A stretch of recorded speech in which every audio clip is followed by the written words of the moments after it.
This meeting is being recorded. Good afternoon all, and welcome to our Settle 1002 Action Research in Higher Education.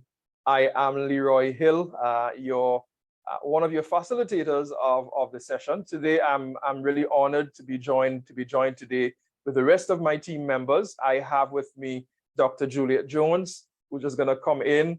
So you can see her, you'll see more of her later on, Dr. Jones, who will be co-facilitating with me. And then we have Mr. Mark Cassier and Mr. Javed Mohammed. So you'll see them, say hello, so you'll be seeing them as they come in. So certainly we want to say good afternoon. And we know that many of you have been going through a very stressful and hectic day, but we know that we want to be thankful and grateful that we have the opportunity to certainly reflect and learn together and use the idea. We won't be multitasking because we believe that multitasking is a myth. And certainly, like learning styles, it's a myth because something will get waiting, something has to wait for that, right? And so certainly, so I want to say good afternoon to all. I want to invite Genevieve, who is the Director of Academic Division, to give a welcome remarks, and then we can certainly go straight into it. So Genevieve, so thank you again for gracing us with your presence. We know that you won't be staying long, but we're certainly happy to have you with us in this first session. So go ahead. Thank you so much, Dr. Hill. It's my pleasure to welcome faculty to this long-awaited action research workshop, particularly on behalf of the Executive Director. And I especially want to thank you for taking this opportunity, for capitalizing on the opportunity to do the training, because it's quite essential to the institution, not only as we prepare for reaccreditation, but in terms of strengthening the capacity of our faculty to continuously engage in action research so that we can make the necessary changes, bring revisions, make improvements to the teaching and learning process. So to the 22 persons who are sacrificing their time to be here over the next 4 days, as well as to continue with the assessments and to achieve the outcomes of the training, I thank you sincerely. And I look forward to those proposals that will come out of this exercise and to us actually beginning some action research, let's say by about September. Yes? Yes. So thank you so much and do enjoy the session. Special thanks to Dr. Hill and his team for working with us to put this together so quickly. Thank you so much. Thank you, Genevieve. And we certainly will do our best to ensure that it's an exciting and fun experience, albeit it will be also academic. All right, albeit it will also be academic. So I wanna say thank you, and we'll go straight into the workshop session. All right, so I just want to indicate here that there is no fire alarm. There's no drill being planned for today. And so if you do get that in your homes, some of you in your homes, but if you do hear that bell, we will have to reschedule this session because certainly it will be an emergency. In the event that electricity comes out for some reason, we'll find some way to get this session recorded and send that to you, and we can certainly interact from there on. So I want you to know that this is a very interactive session. I really want to hear. I want to hear from you. I want to see you. We will be doing what is called attendance checks. So oftentimes in between the session, I'll be asking you to indicate that you are still with us by pressing here or present, or we will just do a spot check, asking everyone to turn on their videos for a brief 30 seconds. So we certainly want to do that. We want to value a very Socratic tone. We will be asking a lot of questions. We'll be using videos, and we certainly want to invite you to take note of the core space. We're gonna explain that in a while, certainly. But before we do that, while I know that some of our colleagues are coming in, and so we really want to do some, we want to break some of the ice a little bit. I'm sure that if I were to ask some of you in the chat room, if you can indicate in the chat room your area that you're coming from, if you can indicate that, then that would be great. Can you indicate in the chat your division, your department, what do you teach at Roytech? That would be great. If you can put that in the chat, what do you teach at Roytech? That would be great. If you can put that in. So before we do the icebreaker, all right, we're gonna do the icebreaker in a while, and certainly we want to invite you to do that. All right, I teach IT. So Sherry, IT, economics, very good, very good. Okay, 17 of us here, math and economics. Kevin, welcome, Kevin. Okay, we see. So we have a wide range of persons here. Economics, Leon, economics. Okay, all right. Vishal, great. Mathematics. Okay, great. So we're going to put a link in the chat.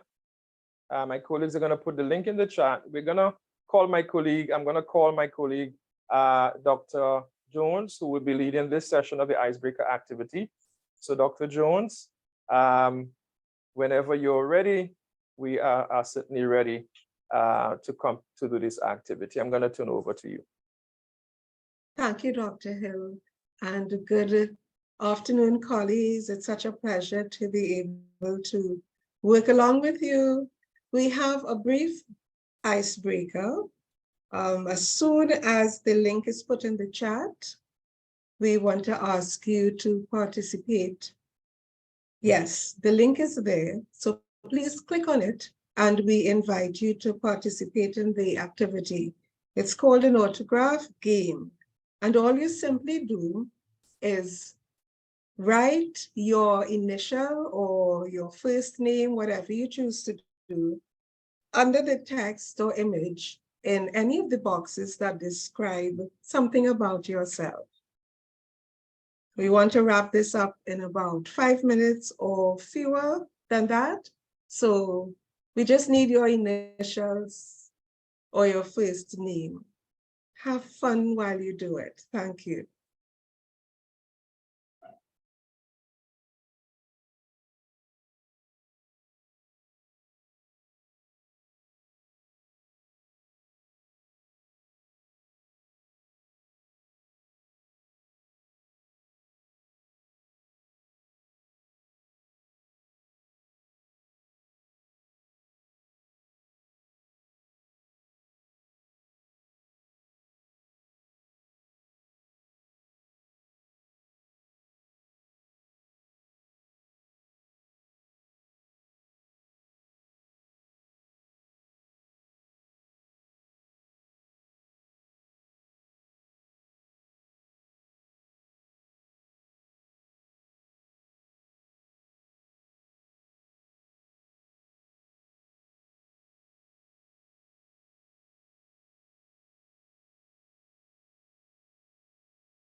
Yes, we see some persons have already begun selecting the boxes that describe something about yourself.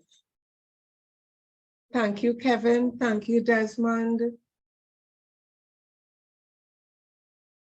Renee likes one or more. Music, yes. Kevin works out regularly, as does Leon and Desmond and Renee. Nice. Oh, we see that Kevin cooks like a chef, an iron chef. So maybe we can have a conversation later about that.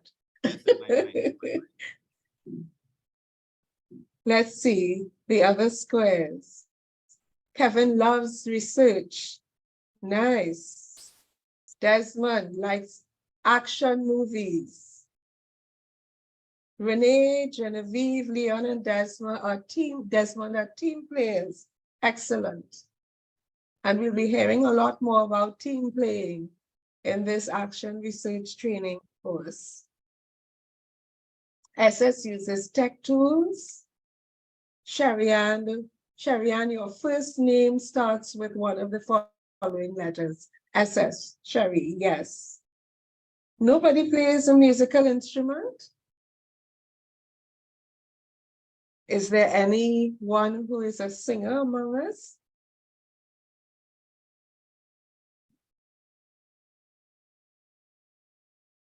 Anthea sings like a lark or an angel. Beautiful.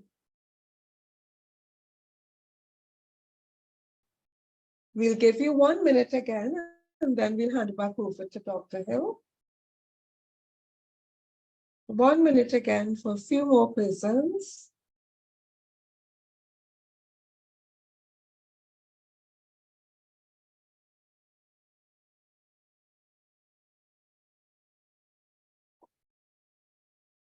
Thank you for participating in this icebreaker. Those who are joining us late, the link is there. You could always access it when you can, so that we get to know you a little better. We get to know each other a little better. So thank you for participating. I'll hand you right back over to Dr. Hill. Thank you, Dr. Jones. And I don't know if anyone got the 4 squares, is it? 4 squares in any direction, then that would be the bingo. I don't know. I'm seeing that we have some in there. Kevin, 2 squares in straight, but certainly I'm not seeing anyone.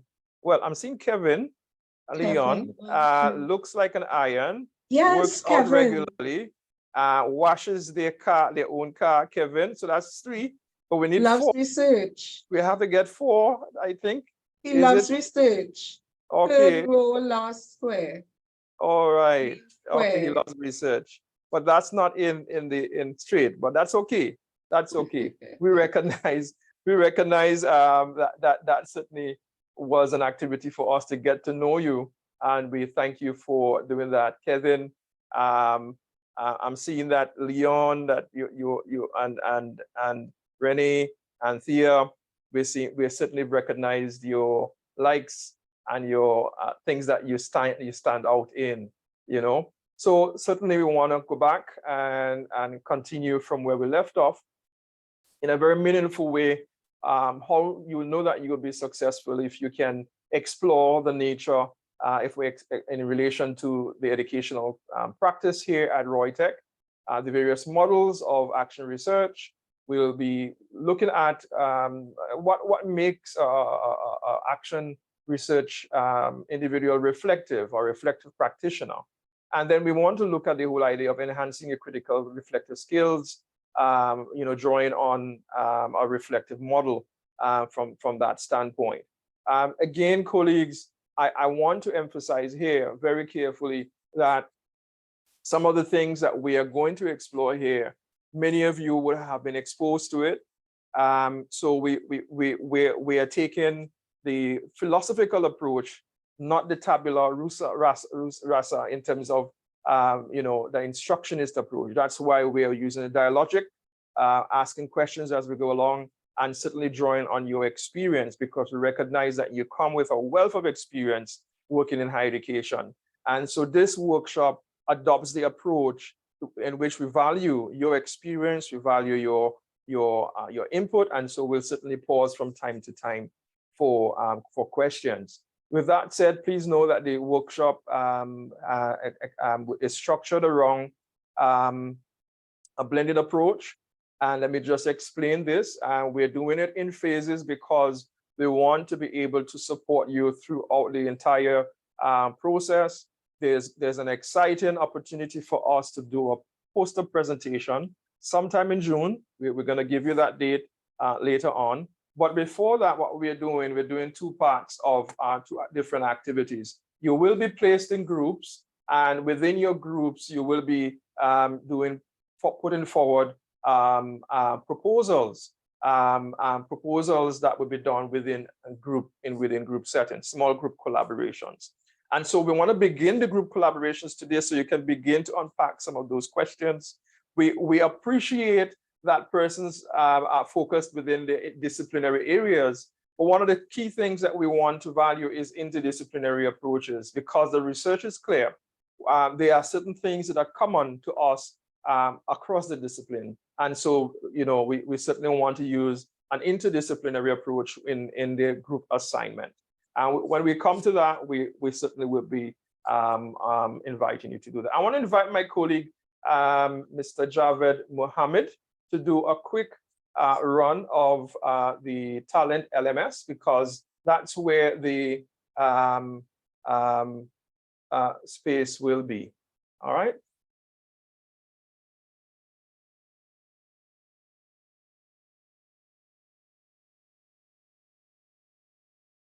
Good afternoon, everyone. Just need confirmation that you're hearing me clearly. You give me a thumbs up in the chat.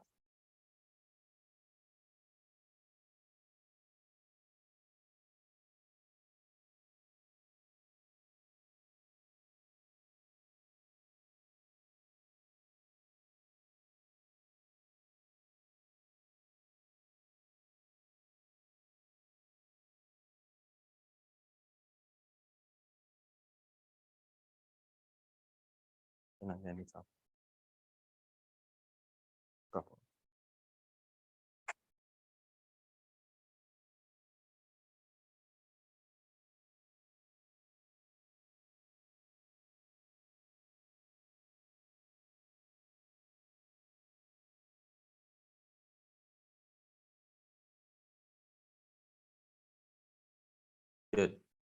Nice. Sorry about that. Just need to make sure you're hearing me clearly. Yes. Yes. They're hearing you. Okay. Thank you. So by now you would have received an email from our registration portal, and in that email you would have been indicated that an LMS account would have been created for you. And based on the last check, we realized that some of you, let's say 50% of you, already logged in and changed your password. So that's good. If you haven't done that, you can go to your Reutech email, find that email notification from our uesta.talentlms.com site and follow the instructions. Basically, it's going to ask you to reset your password, and once you reset your password, you will be inside the portal. You have been added to our action research course, and in doing that, you have access to two of our pages, a welcome video and the course guide. So before we actually go into that, I want to let you know that Talent LMS is very intuitive. It is not like what you are familiar with, Moodle and Canva, sorry. Canvas, yes. Moodle and Canva, Canvas, but you still have some of the basic tools there for you. So once you log in, you will receive prompts. The system is going to recognize that you are a first timer, and it will take you through a series of tours, right? And which is good. So try not to skip the tours, because the information is vital for you in navigating the site. So once you log in, you will be enrolled as a student. You simply click on the course style action research. And if you're doing that for the first time, you will be presented with this information here, where it gives you a snapshot of the content. So right now, you only have access to the welcome video, as mentioned, and the action research course guide. You will notice that the course is laid out in units. So we have unit 1, 2, 3, and unit 4, which is still hidden. And here at this point, you can click Start Course. Once you start the course, it will take you to the very first page. You will also notice that the gamification element is turned on in the system, and it tracks your progress throughout the entire LMS journey.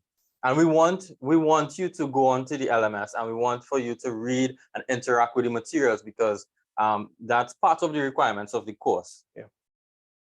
Yeah, so it's pretty straightforward. You can toggle through the items in the course by using the left pane or the left side bar. All right. In this case, you would notice that there's a counter here. So some of the elements within the course itself will allow for you time before moving to the next stage. So in this case, you have to look at this video before going to the next page. So right, so that timer just ended, and then you will receive the prompt at the bottom of the screen to continue. Any questions so far? No questions. Feel free to turn your mic on.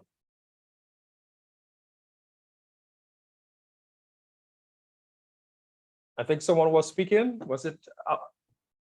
No, just say no questions on my end. No question, Kevin. Okay, great. Okay, well, in that case, I think that's it for me, Dr. Hill, and over to you. Thank you. Thank you, Javed. I appreciate you taking the time to go through this. And so we want to certainly ensure that you can access the Talent LMS and that you're able to go through the resources, because for the time that we are spending here, you're required to also spend some time individually. So there are some notional hours which include the contact hour session here today, but certainly we want to explore that this is, and we do know that you are very busy people, and for that reason we have done it in that way to make it more flexible for you with that in mind. We also want to be clear about the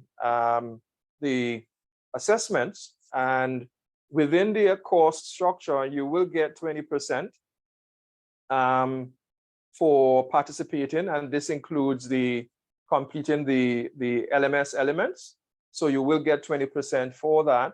So that's an individual component that you all have to do, or required to do. And there is the action research proposal, which I explained earlier, is actually in two parts. And so we will explain that as we go along.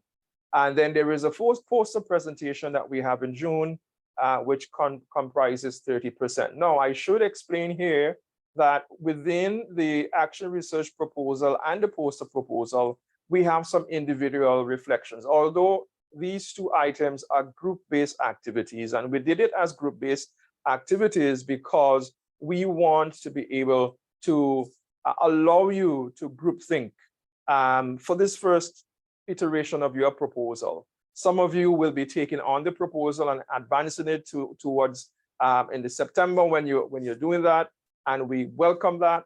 And so we believe working in groups makes it a little bit easier, makes it more collaborative, but also makes it a little bit more feasible given your very busy work schedules. And so certainly we want to value that. Any questions? Any questions about the assessment?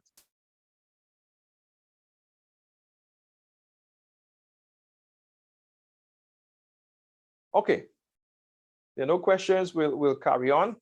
And certainly feel free to ask questions and stop as you go along. And one of the things we want to come to an understanding here today for our session is that research is an intentional and systematic way of inquiring, using organized process of collecting, analyzing information. And so we recognize there is that constant approach where you will be asking questions to solve problems that affect us in the community. In our case here, that's the classroom, and we certainly want to recognize that as individuals, we are rightly fit to address the problems that we undergo in our context. from a very clear standpoint, we know that you know, action research requires us as practitioners to explore complex problems within our educational setting. We recognize also that there is that systematic approach that goes through an iterative process, and that it's reflective, it's critical, and that you use many appropriate and relevant strategies to allow you to come to that realization. And we see here one definition saying that action research is a family of research methodologies which pursue action or change and research or understanding at the same time. And this one by chemist and McTaggart, it's kind of cut out. Sorry about that. In 1988, chemist and McTaggart put forward the idea that action research is a form of reflective inquiry undertaken by participants in social situations in order to improve the rationality and justice of their own social and educational practice, as well as their understanding of those practices and situations in which the practices are carried out. So that's a mouthful. I don't know, which of these definitions are you drawn towards? Which one of these definitions are that you're closer aligned to? In the chat, you can put 1, 2, 3, 4. Which one? We'll see which one that you're drawn towards, which one that you're aligned to. In the chat room, we want to hear, we want to see the chat coming alive now. So in the chat room, which one of these? Number 2, Sherma, thank you so much for that. Sherma Swan, thank you for your participation. It makes it good. Jillian, 2. I'm seeing that 2. 3, Leon. Okay, David, saying 2. 4, Mohammed, 2, 3. So we see here that we have some definitions here, but number 2 seems to be the common one. Practitioners carry out the investigation systematically, reflectively, critically, using strategies that are appropriate.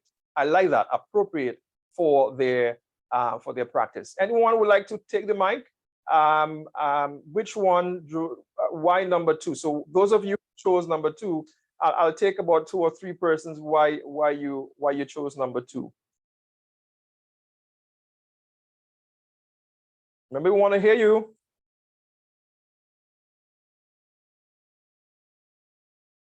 So I'm going to call 2 persons, Renee, Avalon, and Thea, Genevieve, Sherma, any one of you who chose 2. Why you're leading towards 2? There's a reason why. Well, this is Anthea. Good evening, everyone. Anthea. Let me. Oh, I was going to put on my camera, but I can't seem to find it. Anyway, yes, I chose 2, especially for the last part of it. Strategies that are appropriate for their practice, because I don't think that every research method, every methodology that is suitable for every discipline, subject area, or even particular situation. So it's really those last few words that really stood out for me for that one. Okay, thank you so much, Althea. I appreciate that. I really appreciate that. And for that reason, we want to zone in. You really zone in on the appropriateness, and I'd prefer from a very critical standpoint, if I would say socio-technical or socio-cultural context. And so you're certainly, I'm really happy that you've made that clear in terms of using appropriate strategies. Or anyone else? Anyone else? Hi, good evening. Good evening, Sherma. Hi. For me, it presented this cycle that I think is important for action research. So investigate, to be reflective, and to use these strategies. So in my mind, it just captured everything that I think is required in terms of stages. Thank you. Thank you. In terms of the cycle and the stages, that's quite clear. Renee, why did you choose number 2? Let's hear you. Let's hear you.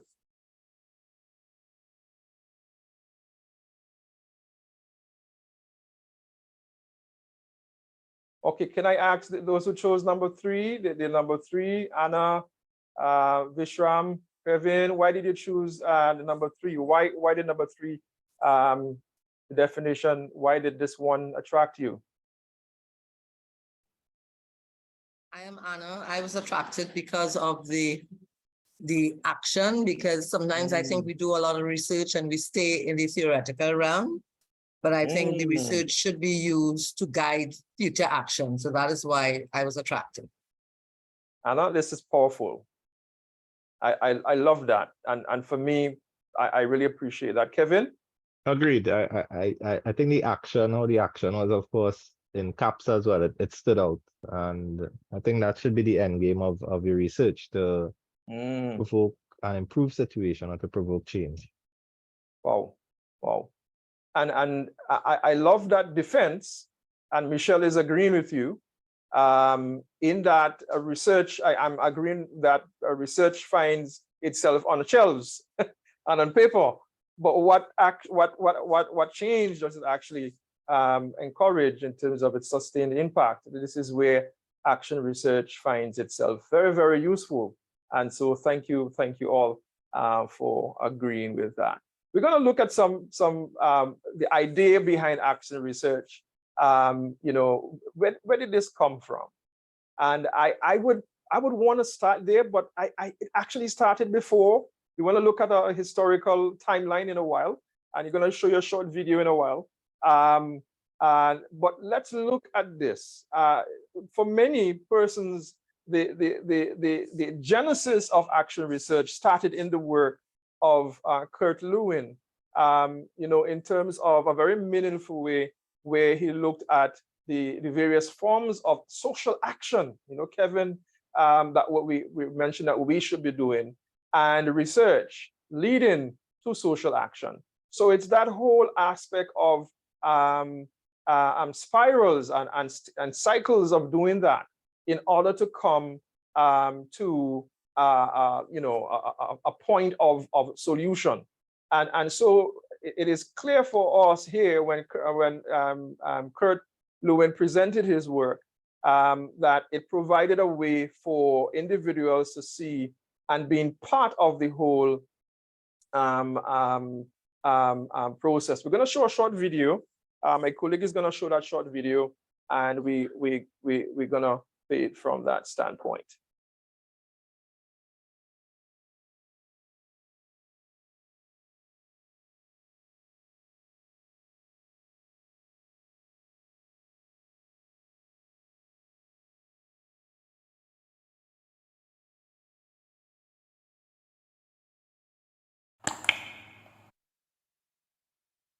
Teaching is a craft. It's both an art and a science, which is why great teachers always experiment and make tons of mistakes. But how do you know what's actually working? Well, one option is action research. Here you can identify a question, test out a strategy, gather data, and determine if it works. The end result is something dynamic, innovative, and tied directly to your classroom. Action research dissolves the barrier between the participants and the researchers. In other words, the teacher actively participates in the situation while also conducting the research. There are many action research frameworks, but they generally follow a similar process. You start out in phase 1, planning for research. Here you begin with inquiry, where you define a specific research question. It needs to be something that can actually be tested. Next, you conduct a literature review to gain a deeper understanding of the topic. Finally, you move into the design process, where you determine your data methods, consider ethical issues, get the required permissions, create deadlines, and set up the systems. Next, you move into the action phase. This is where you engage in multiple cycles of experimentation and data collection. Your data collection might include qualitative data like observations, artifacts, and interviews, or quantitative quantitative data like rubric scores, surveys, or achievement data. Afterward, you move to analysis. You'll often start by organizing the data with charts or graphs and looking for specific trends. You might also discuss it with peers, free write in a journal, or create a cluster map before eventually writing out your results. Finally, you have your conclusion. This is where you share your research with the world and reflect on your own practice. This will ultimately lead to newer questions, and the cycle will continue as you refine your craft as a better, more creative teacher.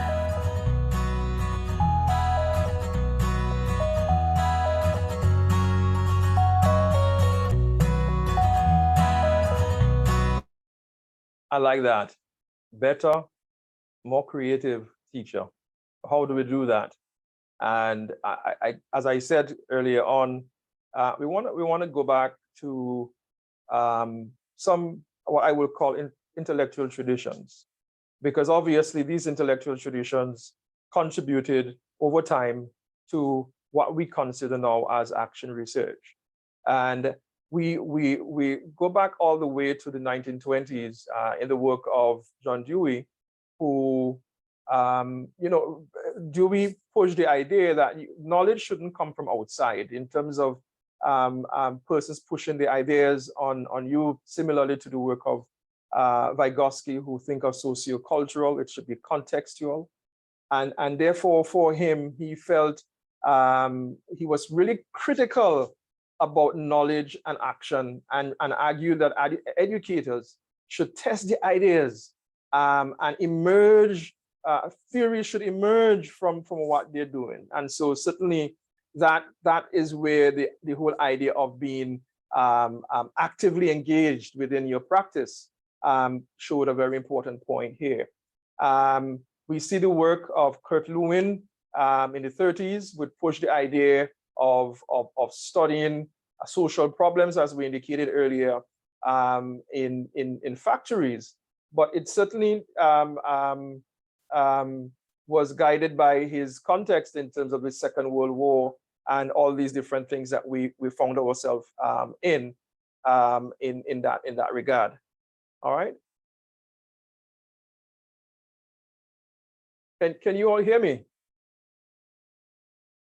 Yes, we can. Okay, Yes, great. we are. Excellent. Excellent. Great. So this is great. Just give me a second.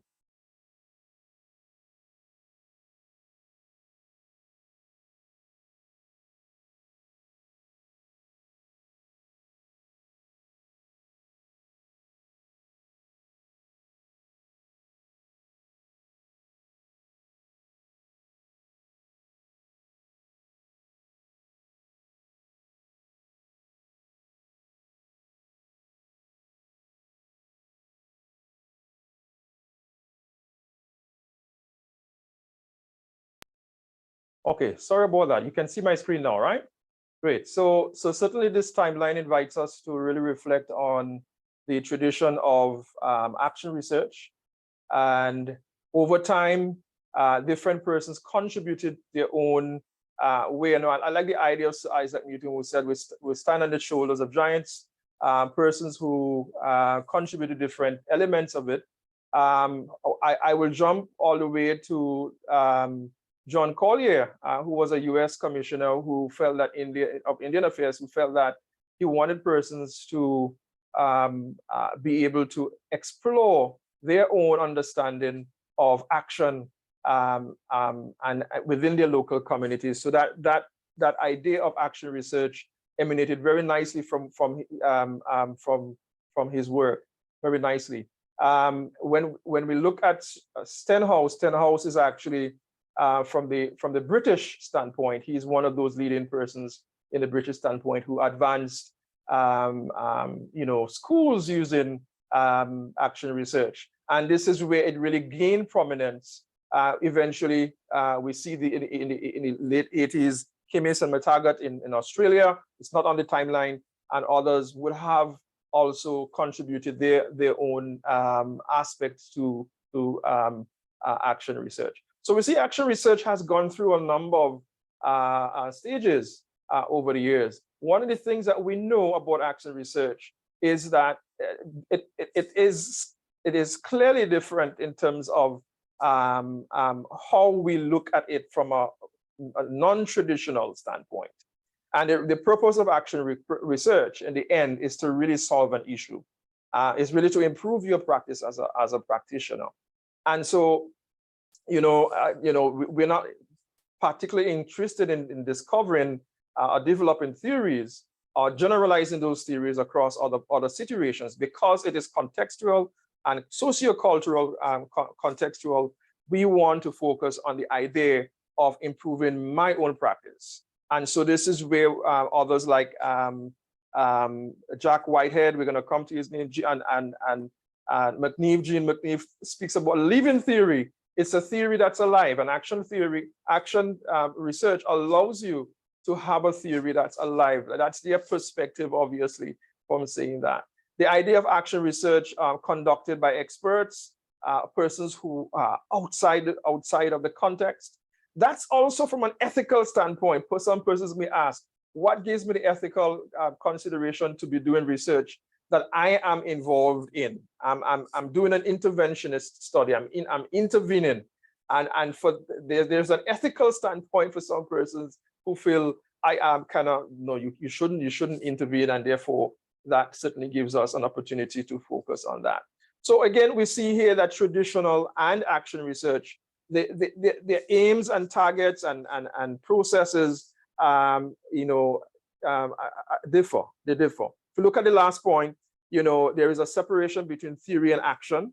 We see that between research and practice, and in action research, the boundaries are sometimes very, very blurred, and you often move in. In fact, as a researcher, you wear sometimes many hats.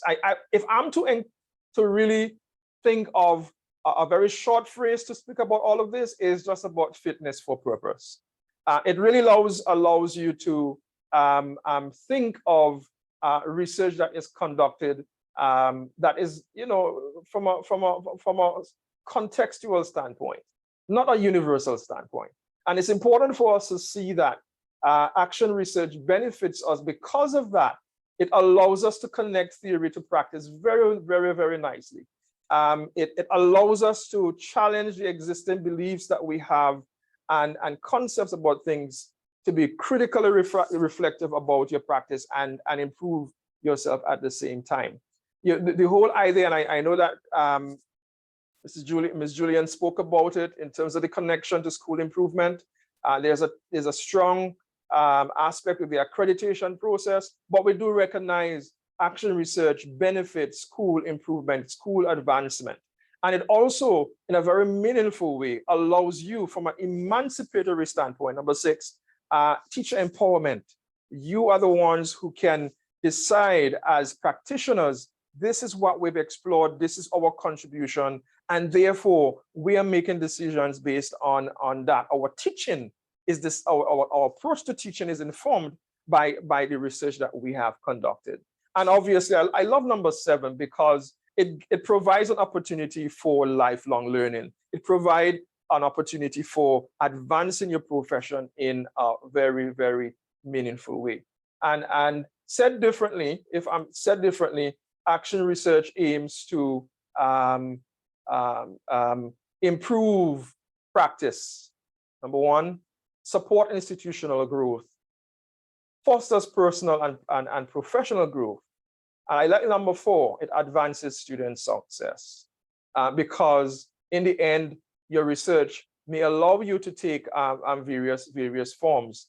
And for many of us, there are various categories in which we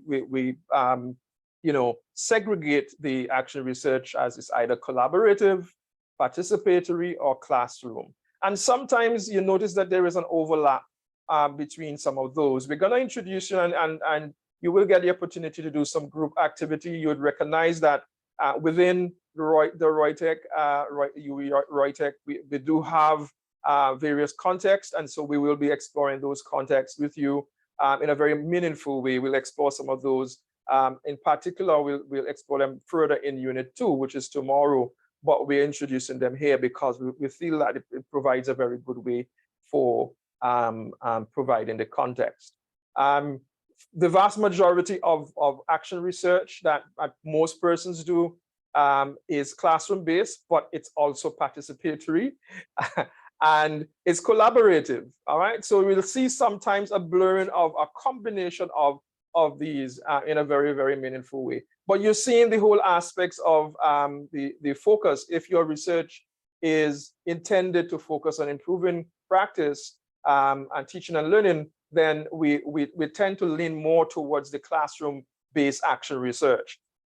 If we want to involve persons more in the collaborative aspect, really want to allow persons to see that they are valued and they're critical in the whole process, then and that's where you would use more participatory action research, because you recognize that to really do a research and then apply it outside the consent and without the involvement of persons, that can be an ethical concern as well. So the participatory element certainly makes it a little bit more emancipatory, not just for the researcher, but also those who are being researched from that standpoint.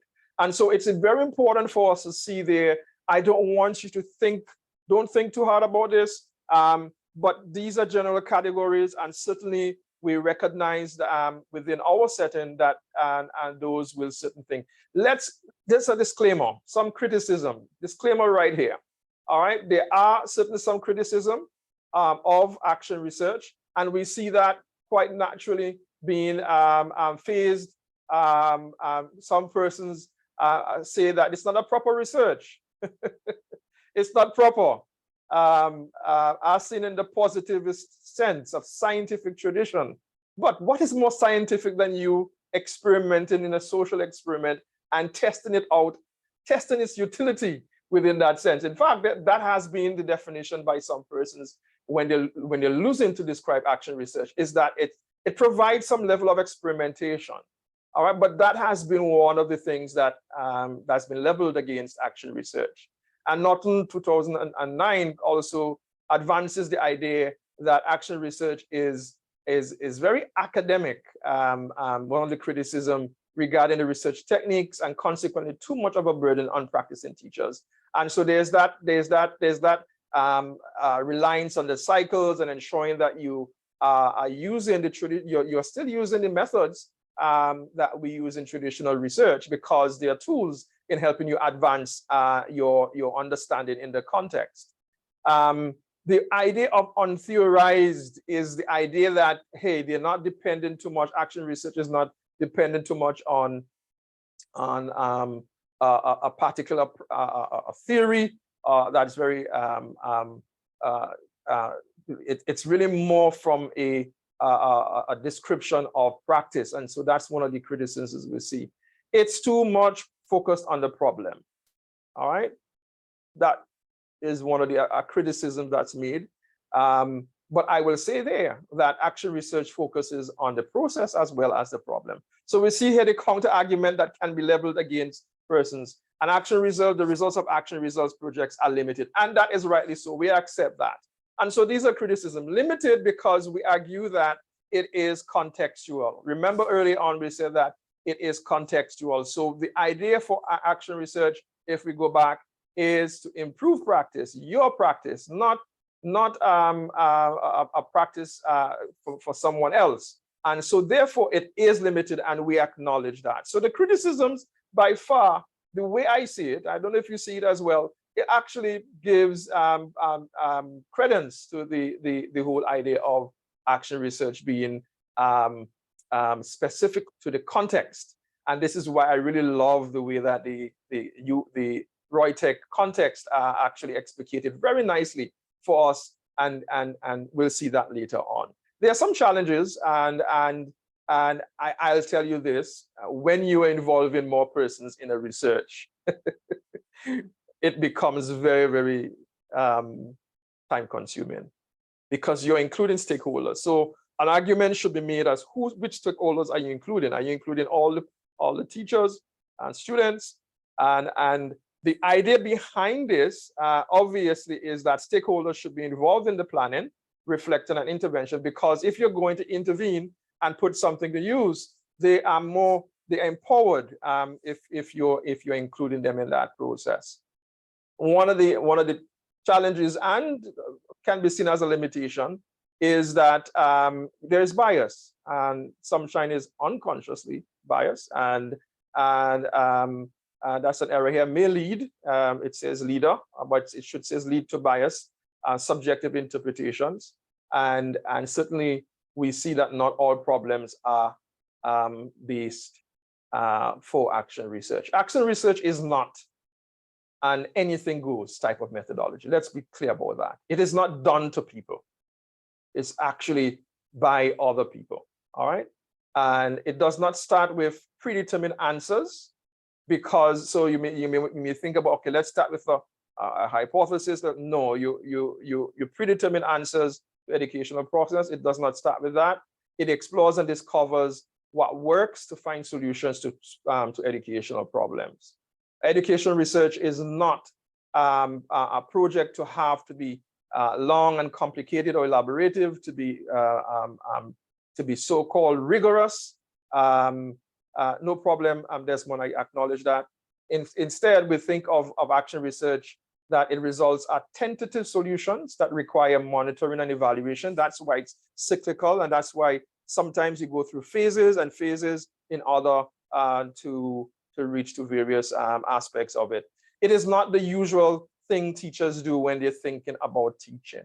It is certainly not, but certainly it develops critical reflection and improvement of one's teaching through the cyclical process of advancing change. And so it's very clear that we see action research being unique in that it allows for the cyclical process. I'm starting with number 5. It's systematic, it's practical, it's situational.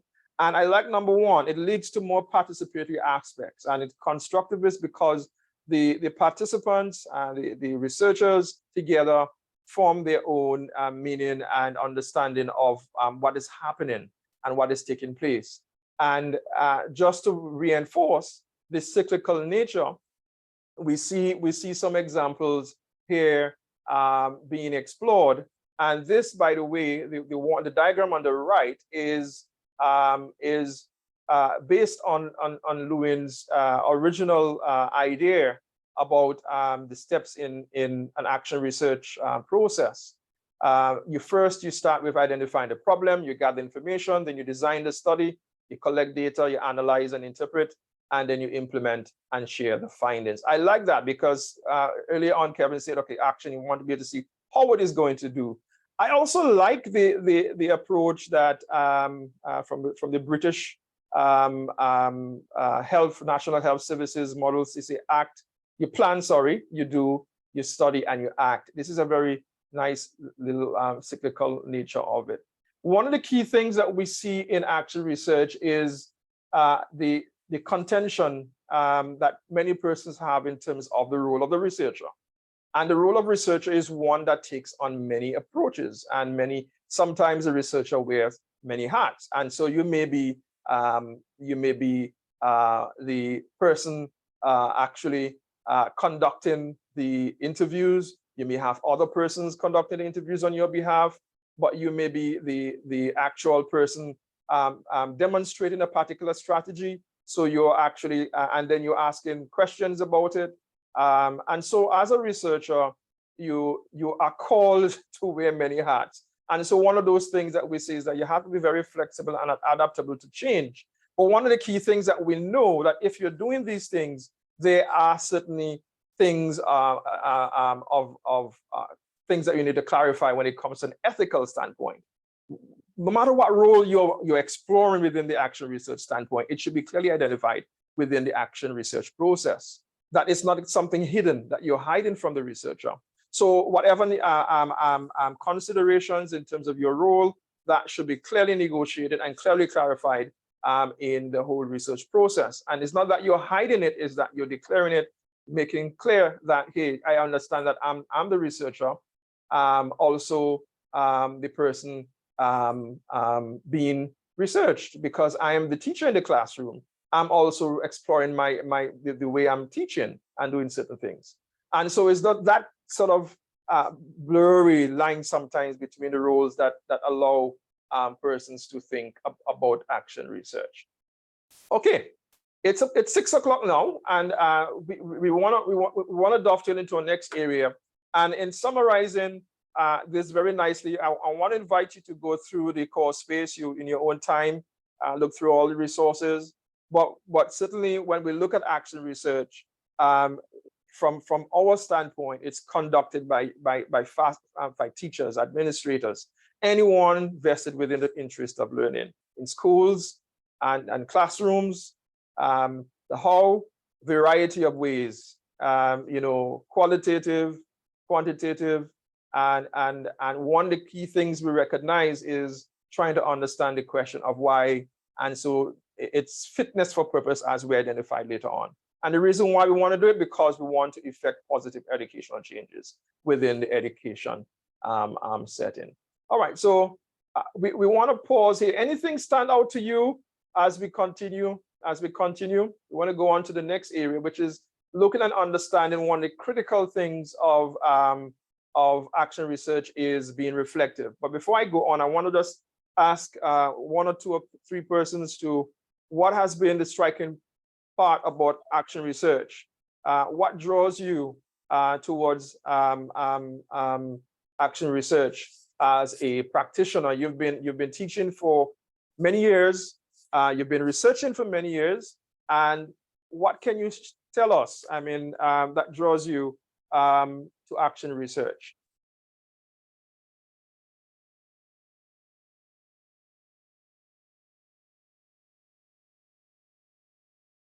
Anyone?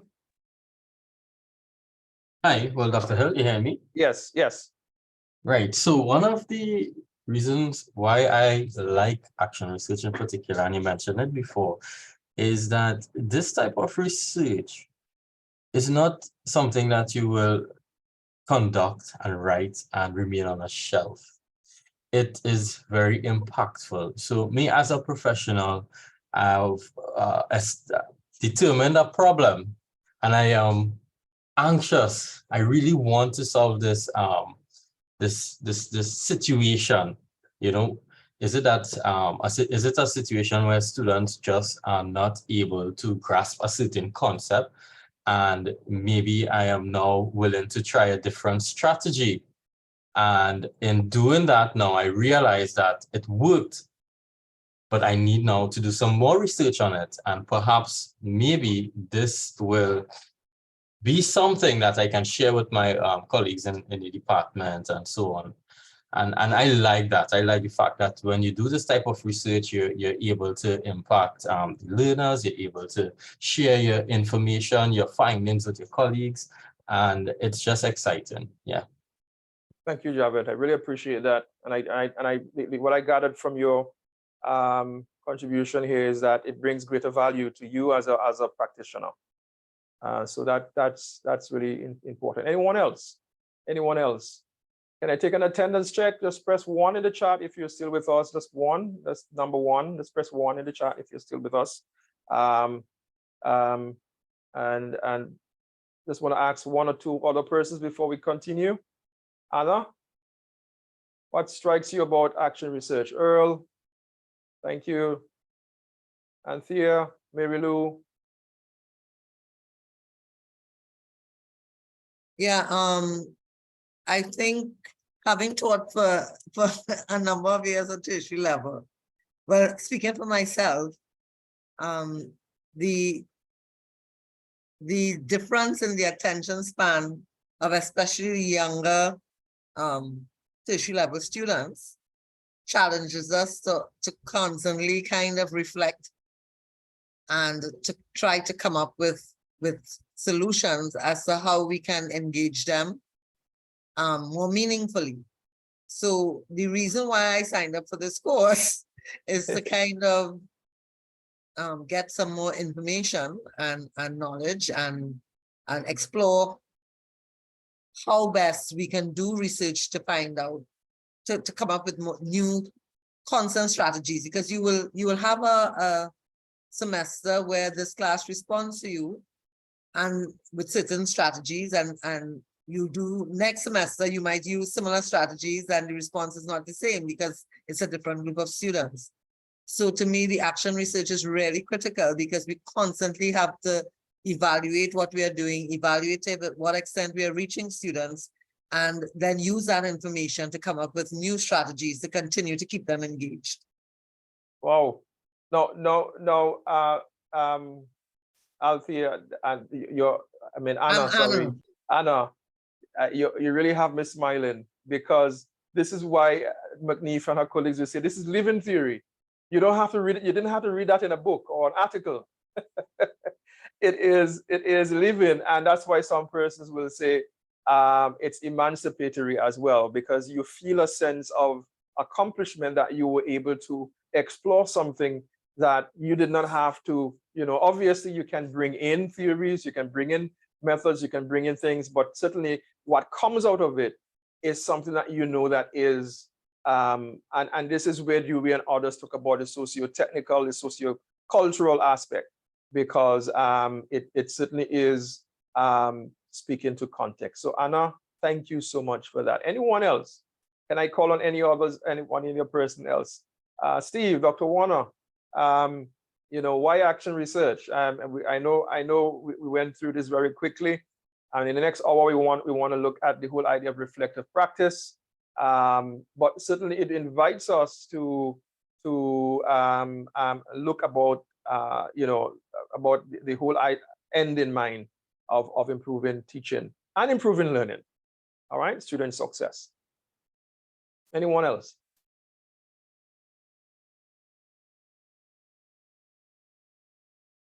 Okay.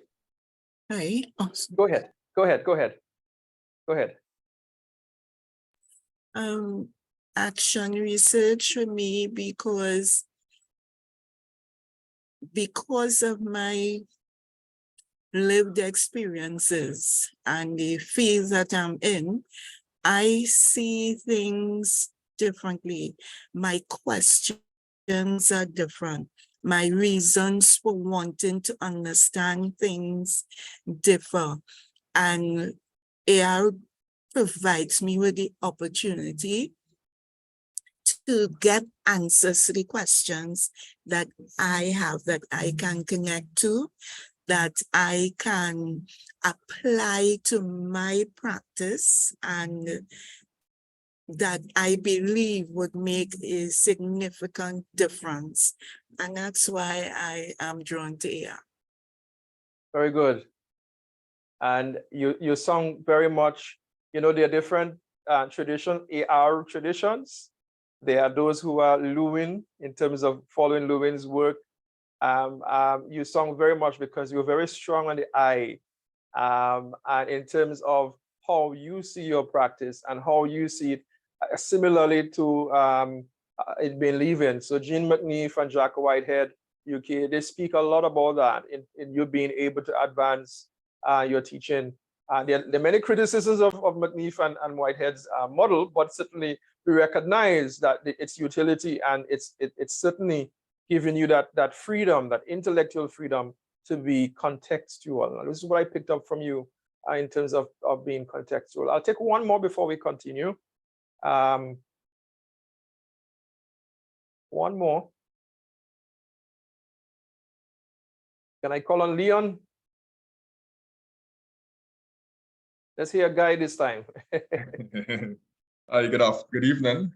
Evening, Leon.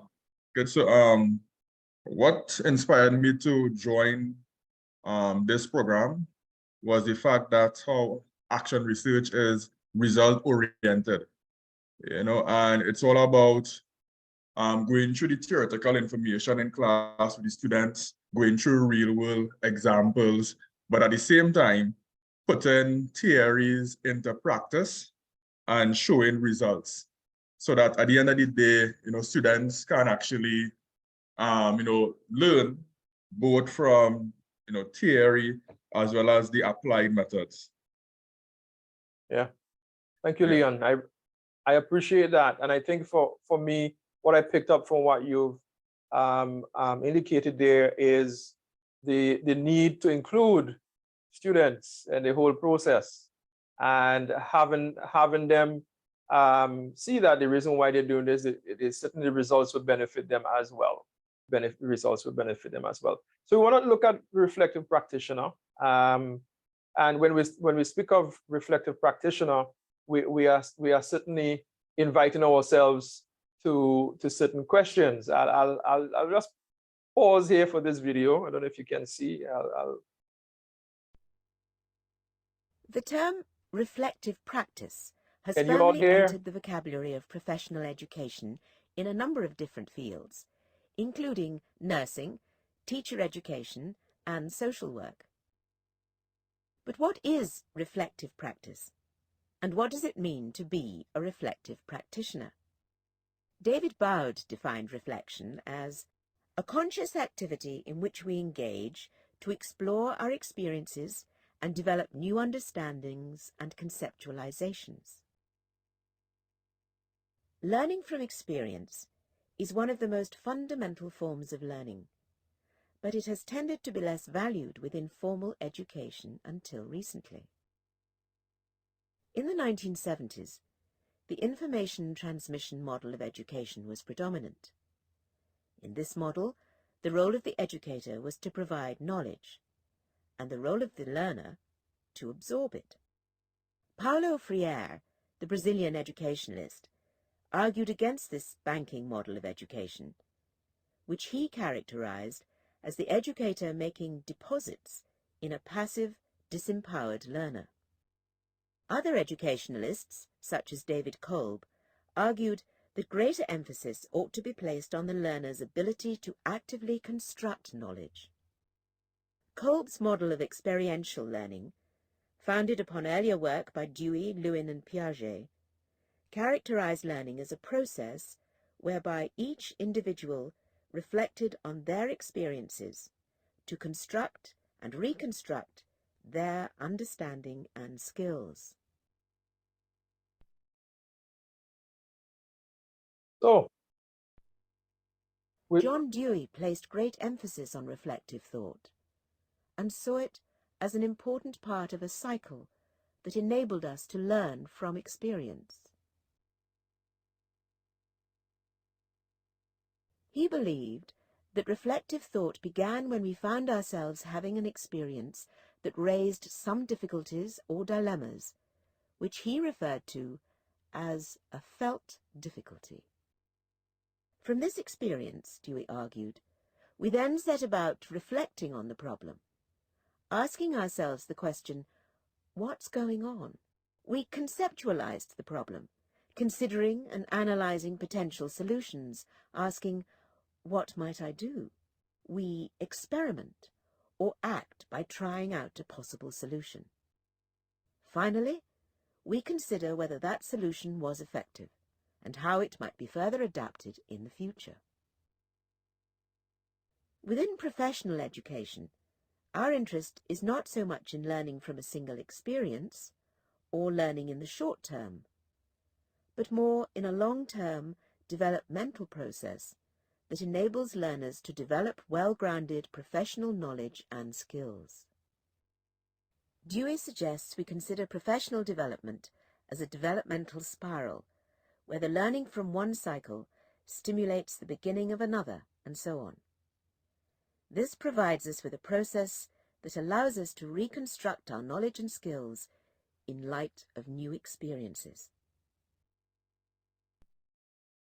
And certainly we recognize that we do this inherent in our learning process. And this is why it's strongly aligned to the constructivist paradigm and thinking. And we want to look at it from a more inquiry-based method. And it's a method that incorporates a process which the practitioner, as well as experienced practitioner, structure or restructure the action, the beliefs. You challenge yourselves about you begin to transform your understanding of how things take place. And so this is that sense-making process in which we do. And oftentimes we are glued. There's a statement that many persons will say and attribute to Dewey, that reflection is a great teacher. You know, but it's the whole aspect of reflecting on teaching that is the great teacher. Experience is a great teacher, sorry. But reflecting on experience is what really makes the teaching great. You know, you can have many years of experience, but are you reflecting on it? Are you really looking and see how is my practice informing change? Am I being questioning myself and to restructure my actions and my beliefs? And so this is where reflection comes in very, very purposeful, because it allows you to take note of those things and those held beliefs in a very meaningful way that really advances your profession. Because I will tell you this, there are some practitioners that would do things and they say, okay, that's how I was taught, and I'm doing it. But there are those who now say, okay, no, I was taught this way, and now I'm seeing the students are asking certain questions. Am I using this strategy in a very unconnected, disconnected way? And so those are some of the things that we actually challenge ourselves as practitioners. Additionally, we want to see reflective practice, the practitioner as always keeping themselves vulnerable. Vulnerable, open to change, open to scrutiny. You know, there's a sense of humility that takes place, and sometimes you are questioning yourself because you recognize that I can strengthen this approach. You don't need someone else to tell you that. You can actually reflect on that whole process, and we're going to look at some models and strategies in which how that's done. But certainly a reflective practitioner is someone who accepts responsibility for change. And if you don't accept the change, you can see how 1 and 2 actually works well with each other. And there's that also constant examination of yourself, of looking at effectiveness, measuring what is effective and what is not. And so if you do that, you are a reflective practitioner. We all do this. Let's face it, we all do this. Some of us do one more the other. I think for many of us, number one might be a challenge. You know, some persons may not be naturally open to a next peer, for example, co-teaching and so forth. But those are very, very much opportunities for us to reflect on our practice, because, you know, when I introduce you to one of the models, you will certainly see where you can look at lens of your peers rather than your own lens.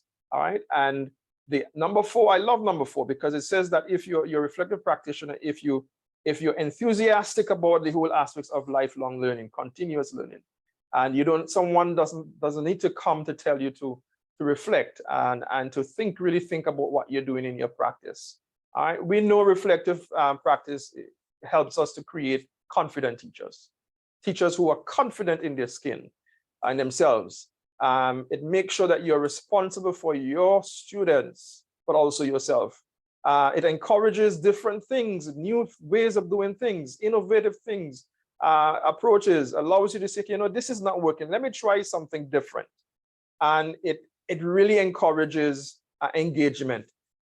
When engagement there is not necessarily mean engagement with students only, but you can engage with the content, you can engage with the whole process of different models and other peers within the classroom and within the institution. And so it certainly encourages that process. All right. There is a framework that it's explored fully in the course space. You can, when you get some time, look through it. But there are 9 dimensions of reflective practice as put forward by Baldwin and his colleagues in 2013, in that you go through these different stages, 9 dimensions of reflective practice, you know, that takes you step by step into a whole process. So it's something that if you do this after a while, I mean, you can actually go through the 9 steps and eventually it becomes commonplace, becomes something that you can, strategies that you can help to use in your practice.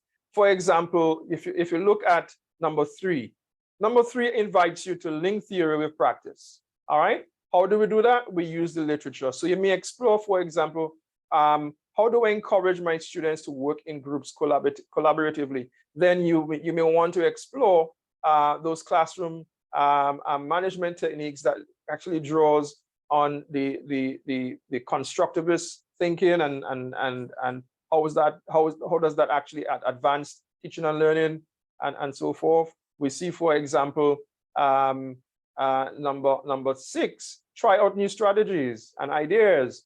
So you may want to certainly look at all those different stages as we go through the reflective process. All right. One of the key things I want to explore here is that dance between philosophy and theory. You can see where that within our own understanding, we may want to take that turn, that philosophical turn, but as practitioners, we are guided by our principles. We are guided by our what we call our teaching philosophy, our worldview, our ethics. What we do is not happening in a vacuum. All right, it's not happening in a vacuum. So the theories that you explore undergirds your principles. All right, and it's important for us to see what we do in terms of the way we teach, the type of strategies that we are drawn to, directly related to some of those that dance between philosophy and practice. And we'll come later to that when we come to Unit 3, when we look at the whole paradigm of practice and action research. But we do understand from a critical standpoint that you can take different approaches in your whole reflective journey, that you can be very analytical. As human beings, we have the capacity to be logical, to distance ourselves from the way things are usually done. From that critical analytical standpoint, you can say, okay, fine, I am going to be analytical about my teaching practice and how I'm doing my practice. And from that standpoint, we can look at it from a pragmatic standpoint. It involves having a strong need to be constantly experimenting. I don't want just to do something that's bookish. I want to try this flip learning strategy because I recognize that, hey, this is something that perhaps post-COVID my students. So I'm going to be very pragmatic because they're working individuals. Let me try this. I want to experiment with it. And so that experimentation builds me to a more pragmatic standpoint. Or you may want to look at the power dynamics. And if you're looking at the power dynamics, then therefore I'm being critical theory from that standpoint in terms of who has the power to change to help us to understand. Is it other persons coming from outside? Is it the administrators or me as a practitioner in the classroom? I have a lot of power. And if that's seen from that standpoint, you can certainly reflect from that standpoint. So what we're going to do, we want to look and see there that you would first need to consider from a reflective standpoint, to teach, to self-assess, consider, and then you practice. This is a very simple iteration, and we certainly see a lot of persons considering this as a very easy model to follow and understand. But there are other models, and there's so many of them. As intimated in the video, we had Kolb. Kolb was one of those who spoke about experiential learning, his experiential learning cycle. And certainly it invites us to look at the 4 stages. We're going to look and see some of those stages in a while. Shown, reflecting in and on action. We have Brookfield's 4 lenses. One of the most recent ones, we see that in 2017. But if we were to look at Kolb's, for example, we see Kolb's learning cycles as providing a way for us to change that concrete into a reflective activity. So something that you would have done. I have done this, I have the experience, and then I am given a sort of reflective, taking a step back and reviewing, reflecting on the experience. Then there's that abstract conceptualization that you begin to say, okay, this is what happened. So I'm reviewing, but this is what happened. This is why this happened. And you kind of conceptualizing from that standpoint. All right. Okay, so it's clear that we recognize that there are different models in doing that. We see Gibbs' model here, description, what has happened, and he's speak about why you're thinking that way, and talking about evaluation, analysis, conclusion, and then acting on it. We see Sean's model is very two-pronged, is the whole idea of reflecting on action helps persons to learn new ways of working through sharing ideas and thinking collaboratively about practice, and reflecting in action. We see persons deciding on how to act immediately, thinking on your feet, more or less. So certainly you can do that. We're all called to do that. Rolf and his colleagues, we see Rolf, freshwater, Jasper model. We see that. We say he said the what, the so what, and the now what. We see that. I see the time. It's 6:26. I see that. And so certainly we recognize that we also have that. So we see Brookfield's model, which is a very interesting model. You notice that it really invites the whole idea of self, from the lens of the self, the lens of your students, the lens of literature. So we talk about scholarship of teaching and learning, and the lens of your colleagues. And so we recognize that it's important for us to allow that turn across. And so when we look at reflecting from your students' point, for example, we recognize that it's important to allow your students to give you feedback. And so your student experience, the course experience reviews and surveys form a very, very important part of doing that. So we want to, if you had a chance, I know we went through it very quickly. We went through it very, very quickly. You're going to have to go through them in the course space. But we had these different models. We had Brookfield's model. We had Rolf. Invites you to just look at what is it, so what's about it, and know what you want to do. We had the Sean's reflective model. We have the very popular core learning cycle. But in recent times, a lot of persons have been leading towards Brookfield's 4 lenses because it provides a very nice way. In fact, many practitioners see Brookfield's model as a meta, because you can actually fit it within other models, in that even while you're going through the cycles, that you can actually invite lens and perspective from the self, students, colleagues, and literature. Literature there obviously speaks to the scholarship of teaching and learning.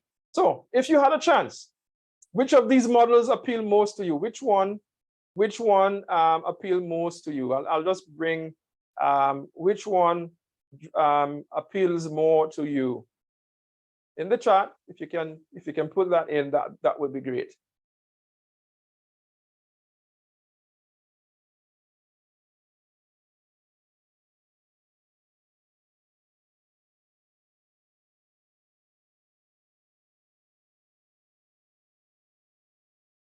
In the chat, if you can indicate. Call, very good, Althea. Althea, thank you so much. Kolb, which ones have you used before? Which ones are you aligned to? Have you used any of these? Thank you, Mark. Rolf, okay. The what model? Sherry-Ann, thank you for that. Any others? Which one speaks to you? Which one speaks to you more? Which one you aligned? Which one draws more to you? Sherma, thank you for that. I'm seeing Wendell, Leon, Kolbs, very good. Brookfields, Leon is saying that.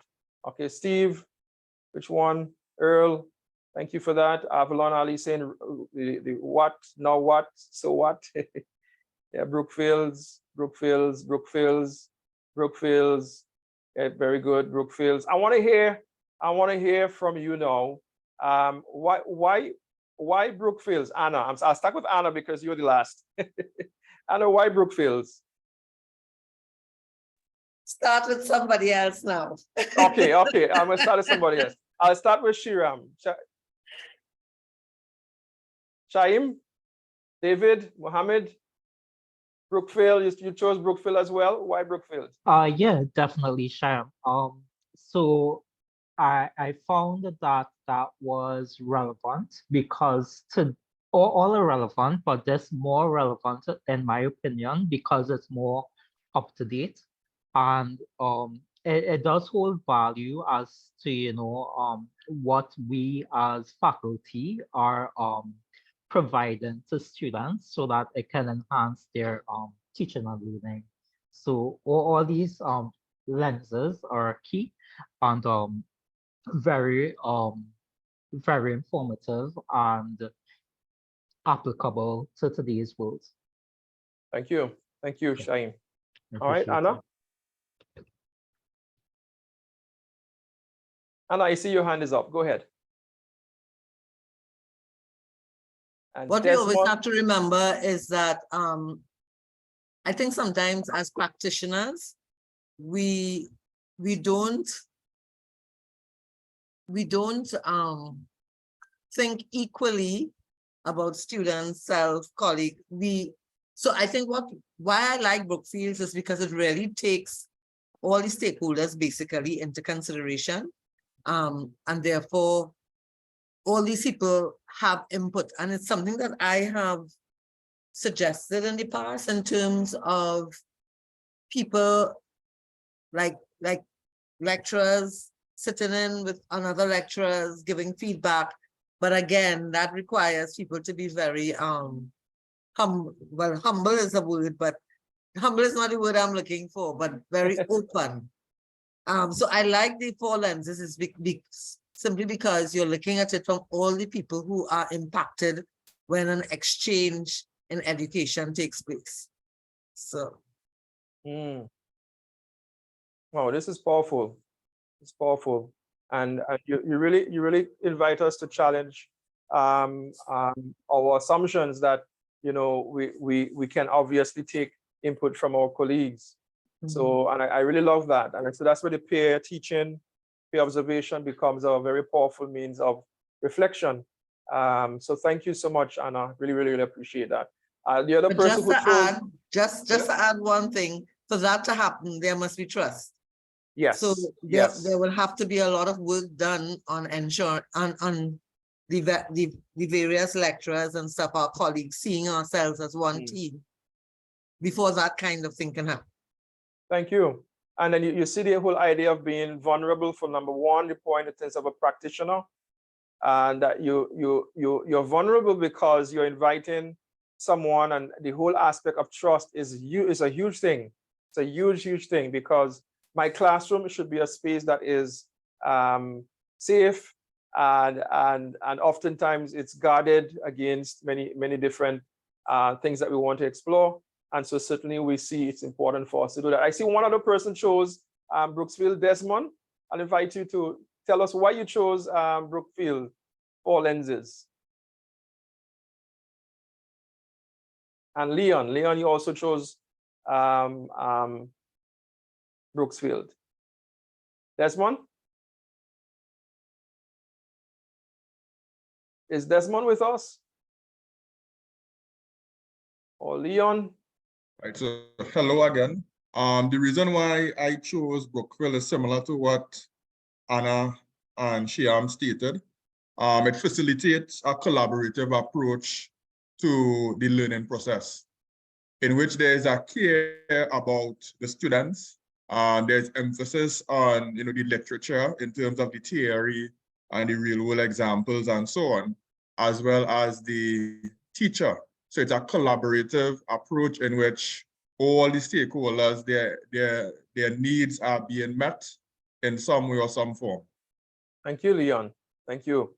So it's not one-sided. You're trying to create a balance. And I like the balance of the literature, because here you're not ignoring what the literature has said, but you're bringing that in very nicely as well.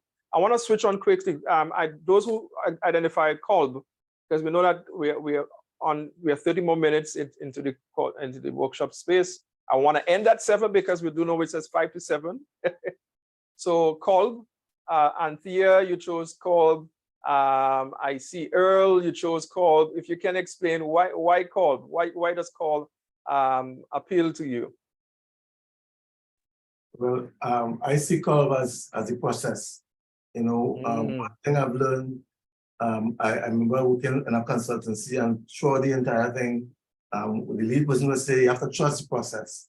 So I think process is very important. I think Cobb kind of encapsulates the whole reflective process. And in a sense, you know, it's like called through the book field lens. You know, so even reflected on, let's say, the practice itself, after experimentation, and looking when you're planning what will, in terms of plan, what should be learned, and then reflect on what was learned. It will encapsulate the students and the environment and the stuff that was used. It will also pull in the literature in terms of the particular, let's say the particular idea we're trying to get across, or the particular method we would have used. So I see curves as kind of covering the process itself, the reflective process, in terms of all the various phases of the process of teaching and learning. And then tapping onto that would be like, to me, as somebody mentioned, book field really ensures that all of the critical factors, success factors in the process are considered, even in going through the process, in various stages of the process of engagement, and whether what I plan to do was actually accomplished and how it was accomplished. And therefore, what can I do differently the next time? So I find that COLS kind of breaks down the process into those critical phases that I must stop on, like bus stops to the destination. These are the stops, these are the milestones. If I use a project management approach, these are the milestones that I must cover if I am to critically reflect on my practice. Thank you, Earl. Thank you, Earl. And Thea, Kolb, you chose Kolb. Why Kolb?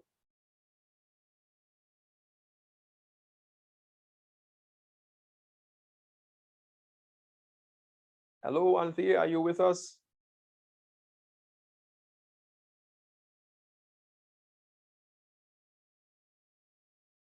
Okay, sure. Sherman, you could go ahead. Rolf. That's a very popular one, actually. Why Rolf? Let me hear what you're saying about Rolf. For me, I feel it's what I do without even thinking about it. I look back, I look at where I am, and I plan where I'm going. So it's almost natural. I don't have to do much to engage in this type of reflection. So that's why. Thank you. So it becomes natural for you. It's a natural process. Yeah. In fact, in a recent survey of practitioners, when you put them, one of the reasons they gave is it's very simple. It's 3 steps. It's 3 steps. It's what is it? What is the problem? What was my role, and so forth? What was I trying to achieve? And so what? What does this tell me? And now what? So it's a simple 3-step process that makes it very, very simple for many persons. So they see that as a model in a very meaningful way. All right. So we want to move on. We don't have much time. And I want for us to reflect. And as reflective practitioners, we reflect a lot on our teaching practice. We, as practitioners, we explore our practice post. Some of us, we reflect our practice while we are doing it, according to Sean. But we really want to look and see how we could explore the whole process of reflecting on research problems. And there, if I were to give from a 2-step approach or 2 categories, we'll be looking at it from a practical issue. You know, when you're reflecting on your, you can think of it from a practical sense. So issues with performance, from a practical sense, processes that could be improved. From a practical sense, areas of concern among practitioners. From a practical sense, you can see difficulties faced by specific groups of persons. So that's an approach you can think about doing it, or you can take it from a theoretical standpoint, where you may want to look at a phenomenon or context that has not been closely studied, or you may look at something that's troubling you, or a troubling question that has yet to be resolved. So certainly when you're looking at research problems, and we're going to come to this a little bit more later in the workshop, but we want to present this now because we want you to begin to reflect, perhaps join in one of those practices or approaches in looking at them from that standpoint. Because we do understand that a research problem can be descriptive, it can be relational, it can be causal. You may be looking at cause and effect in the classroom. You may be looking at relationships in the classroom, problems that lend themselves nicely to give. And you may want to describe something. What strategies I'm using that elicit greater student response in doing certain things. So certainly from research, these are the three popular approaches that we can take. But I can tell you this: how do you know your research question is a good one? And these are obviously from over time giving us a clear idea of characteristics of strong. It's focused, researchable. In other words, it's something that you can explore, and it's specific, it's relevant to your society or to your classroom. And one of the things that we see there is that it's feasible, that you want to really ensure that you can meet the timelines. So don't think about our research question that's going to take you 5 years to explore, when you can actually zoom it down to something that's going to take a semester or 2 semesters to really address. So research questions can be meaningful to us as practitioners. And I really want for us to begin to think about that, because we do know we have some questions to explore, and many of us are researchers.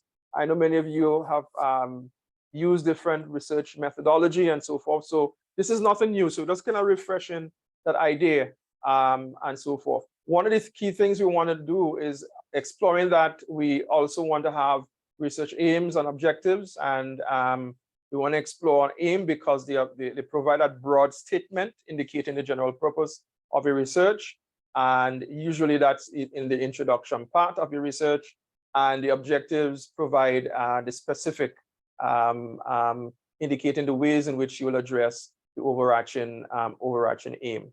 So we've given you a mouthful, but what we really want to do is to really allow you to put all of this together. We know we only have about 15 minutes. We're going to continue this dialogic and group think. We're going to do what is called thinking within the groups through a group work activity. I'm going to call on my colleague, Dr. Jones, to lead on the work and the group work activity. That's going to allow us to group think. I don't know if you follow the work of Jerry Stahl, who think of collaborative knowledge building within the online setting. We are now in the online setting. We're not using a discussion forum, but you're all going to work and think and help us to define questions. And I want to see if you're going to draw on which reflective model that you will be drawing on, but that's certainly up to you in your group, which reflective model you're going to use to advance your group's agenda. All right, so we will be posting the groups, and so Dr. Jones, certainly I want to turn over now to Dr. Jones as we continue to the next area. And colleagues, we'll see how quickly we can get this done in about 10 minutes or so to wrap up today's session, so that we have another link that's going to be posted in the chat. It is going to take you to this document that you're seeing here, a task sheet that gives a few guidelines, recommendations, suggestions concerning the group activity. So I see the link is posted in the chat. Thank you, Dr. Hill. Please access the link now when you get into your breakout rooms. Not now, I should say. Copy the link, save it. We can also try sending it via broadcast to your breakout rooms. And all of the guidelines for conducting the group activity are there for you. What we have also done is to share some links to resources inside of the task sheet. So to some Google Docs to just help us to fast track the activity. We will try to visit you in your breakout rooms. We know we are speeding along, but as Dr. Hill mentioned, this is not new to you. Research is not new to you. So it's simply a matter of, to use his word, groupthink, and coming up very quickly with at least one aim, one objective for a particular research problem that we want to do. We're asking you to put your responses inside the table that is on page 2 of the task sheet. Thank you. Somebody else is Renee? saying in the chat, we are only seeing the icebreaker. We are not seeing the document you shared. Oh, Okay, try so the I other just link again. tried I just pasted another link there. So Yes. yeah, this Thank should you be for correct. pointing that out. Thank you, Mr. Mohammed. No problem. My mistake. I think what happened, the other was still in the queue in the Yes, memory. yes, it was. It was. I hadn't Yes. realized that had happened, but thank you. Yes, yes. Thank you, Javed. All right, so we're going to open the groups in a while. If you have any questions before, but certainly this is an activity. We're going to try and pull things together in your groups. And so you should see your group coming up in a while. And we want you to work in your groups to achieve the outcome. So I will hand right back over to him. Dr. Hill?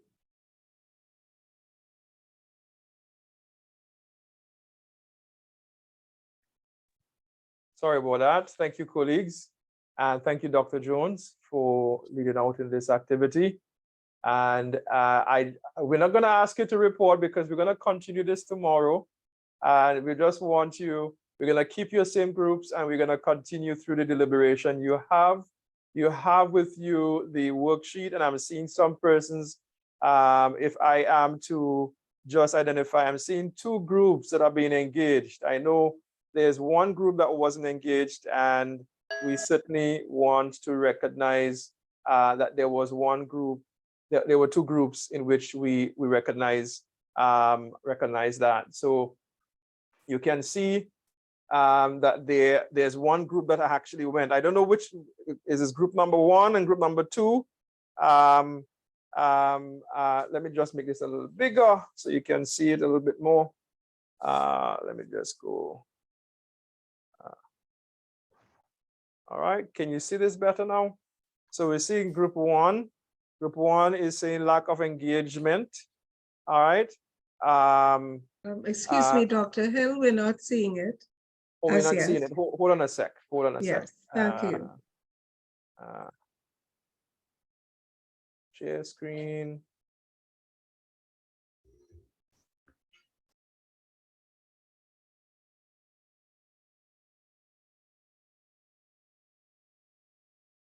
While you are preparing to share the document, I went into group 4, and some persons were not familiar with the Voitech Action Research Agenda doc. So I made the suggestion that persons can, in their spare time, perhaps begin to familiarize themselves with it. Yes, thank you. Thank you for that. All right, so can you see the screen now? Great. Yes, thank you. Okay, excellent. So we see that groups 1 and 2, you were able to get, and we do know that this process can be a difficult one, especially when you're now brainstorming. But certainly we want to recognize that you will get the opportunity to continue to strengthen. So you certainly want to be able to look at that. So we see here group 1 is focusing on the lack of engagement or participation of post CSEC students in the face-to-face environment. All right, so we focus on the issue of problem for now and how to enhance or appreciate engagement for in mathematics courses. All right, for and in mathematics courses. So those are two important problems that we're seeing. And I'm going to ask group 1, that's one person from group 1 and one person from group 2 to explain the issue, the problem. We're not going to look at the definition and so forth. We're just going to look at the problem and how you came around. We're interested in finding out your approach in coming up to this problem. So group 1.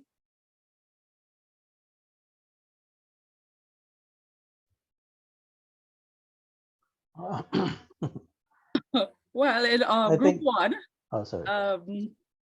Anna, you're going to talk? Go ahead, you can go ahead. Well, I was waiting on Anna because Anna led things off, and she came up with the problem because I was really stuck on thinking of ideas that group 2 apparently presented. So when Anna came up with that problem, it seemed reasonable to us, and we decided to go with it. And it was just not then fleshing out what was the statement of the problem, how to state the problem because we had it as a question at first. So we already kind of had a research question going rather than a problem, statement of a problem. Okay. But it is, we did identify all the rest of the group members that this was indeed an issue. Okay. And did you think intentionally of any models, reflective model that caused you to force you to think about the stages of this problem? No. No. We haven't got It was more for it was more for just do it model. Just do it. Just do it. Yeah. Let's get something down. Yeah. Let's get something now. Yes, yes. But it's an interesting, the topic, the area is interesting. It is. And group 2, how did you arrive at your problem? Group 2. Okay, I would go for group 2. So we essentially thought something up like without much interaction amongst ourselves. I mean, we had a basic discussion, but from my perspective, I'm the institutional research and planning officer at UW Roytech, and when I would have somewhere around 2016, 2017, I would have done a study on the impact of tutorial on mathematics courses, especially students who would have had to do remedial math because there was a high percentage of students who had to do that. And we were really trying to find out whether tutorial was impacting their performance in the main courses.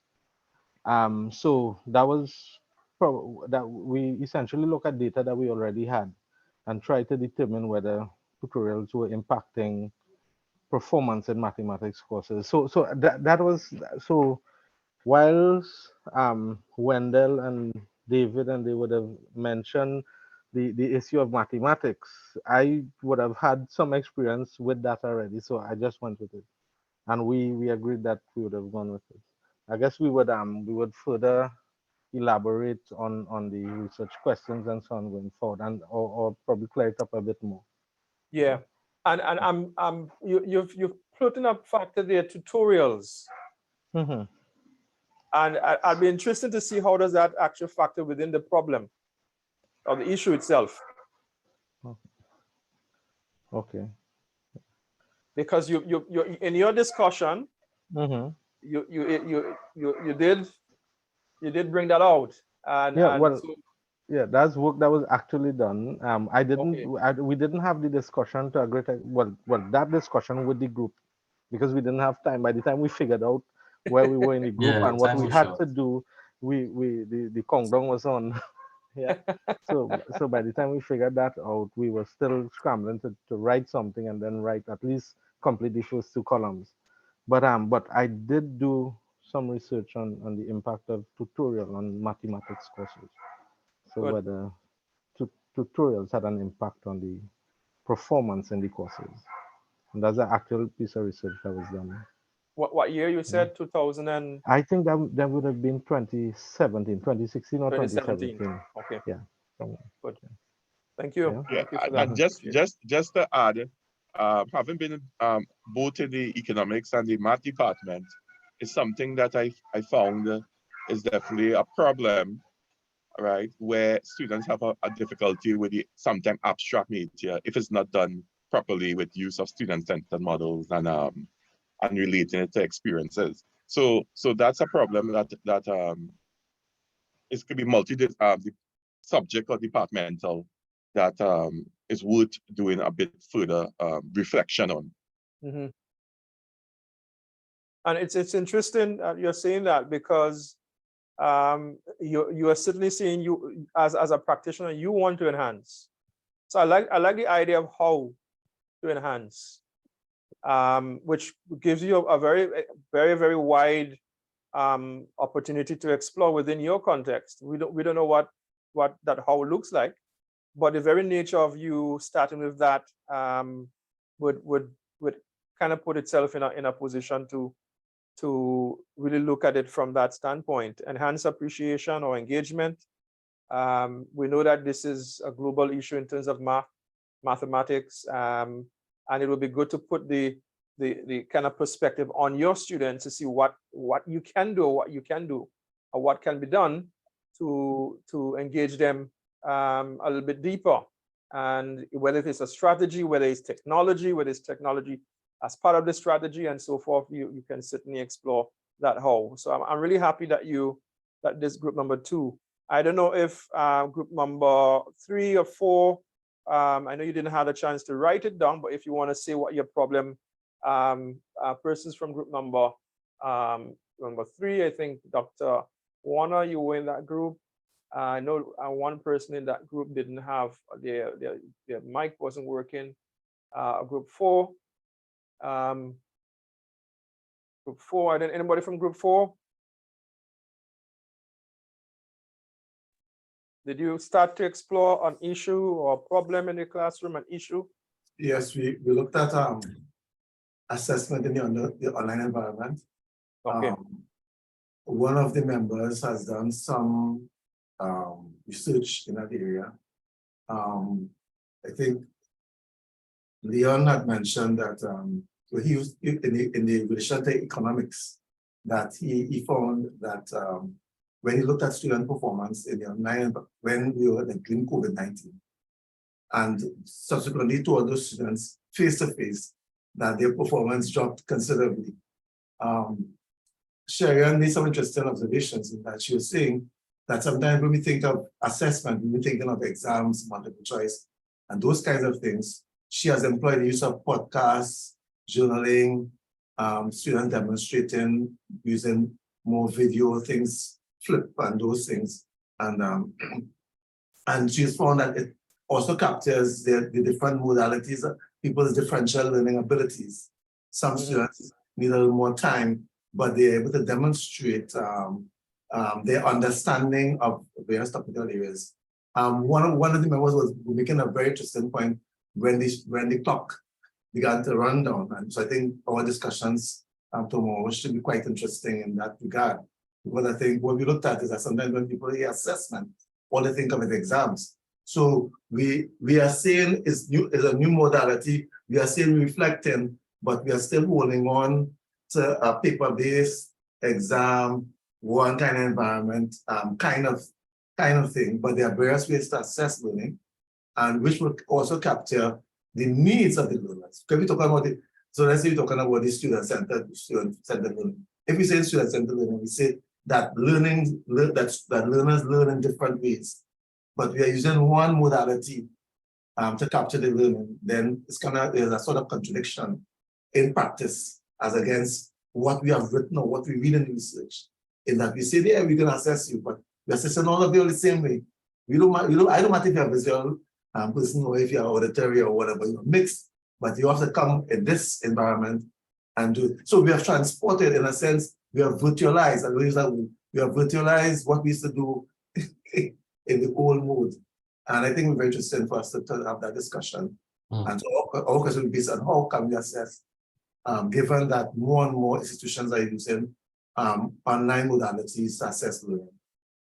And how can we embrace, first of all, the student needs, the learners' needs, and the challenges that they face, even in assessing them in an online environment.